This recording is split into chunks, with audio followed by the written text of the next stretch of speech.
What you talking about now, Cine? I don't know, but you're gonna get some nuggets out of it though. But first, make sure you subscribe to the channel and turn that bell on. There's a new video series dropping every Friday at 12 p.m. Eastern Standard Time with the random jam session whenever I'm in my bag. You do not want to miss out.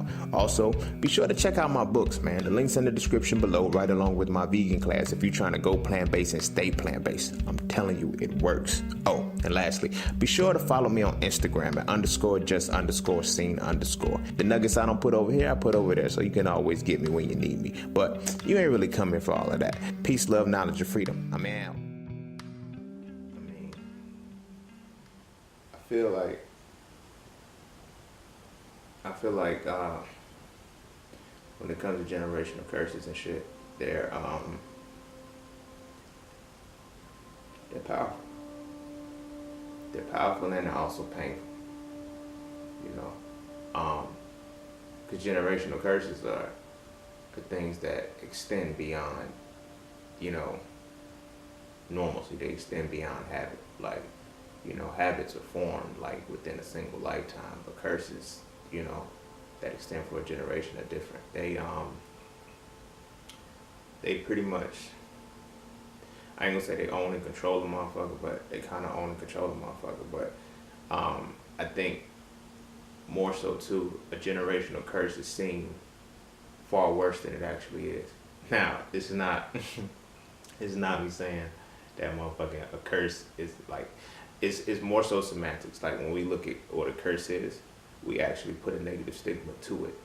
You feel me? Because I mean, it is off of the negative polarity, but it magnifies. And when you have a curse and in your mentality, through certain indoctrinations, you feel like curses can't be broken or they need significant shit to get over them. Like curses are, connected a lot of times to magic and things like that. So, just in a semantics, media symbolism type shit, like, when you think of a curse, you think of witches, goons, goblins, and all of that other shit, mystical, fanatical shit. So it's kind of like when that takes place and occurs within the reality, you don't feel like you can break a generational curse, or you feel like a generational curse is something that's supernaturally imposed upon you.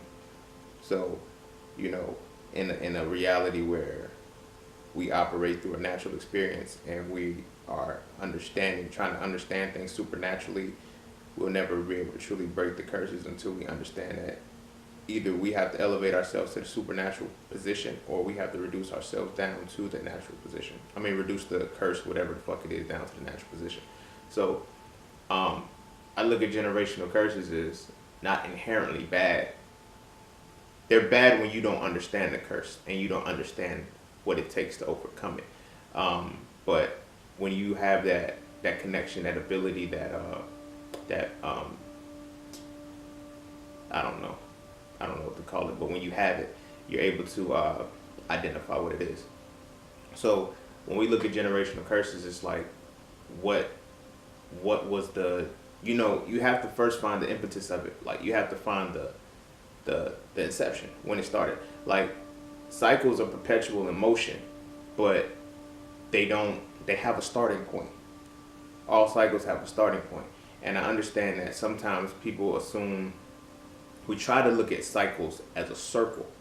You feel me? As a full circle, as in it goes, so it's like you can't really identify that starting and ending point. But I don't feel like that's how it is. Like I like to look at cycles as waves, like sines and cosines type shit. Like there's a starting point. There's something that started. Now we may be at the far end of the oscillation and shit, but there's definitely something that started that motherfucker, and you got to be able to find it. And the thing about generational curses is that you don't know which generation it started with, and then you don't know who was the motherfucker that started the shit and allowed it to reverberate. You feel me? So when I look at our people, our generational curses run back years, thousands of years. Like I'm not even gonna say 400, because like I personally feel, just from my studies and just from my understanding, that slavery was made possible through the physical indoctrination first. I mean, the mental and spiritual indoctrination first. Like physical was the last thing. Like you gotta break the soul, then you gotta break the mind, then you can capture the body. It doesn't just work the other way around. Like motherfuckers, see, because we operate under the mentality of supremacy, like we automatically assume that these motherfuckers are supreme. Nah, they couldn't just conquer you. Like they can't just break you down. Like that shit has to happen. So it's why it's like, you know, again, I'm not like I always say from the previous, you know, series and shit, like I get that some of us are already here. So, and I get that, you know, some of us had to come on ships. You feel what I'm saying? I get all of that. At the end of the day and at the core, we're all still genetically dominant, you know. So, but the point that I'm making is that one of the first slave ships was called the Good Ship Jesus.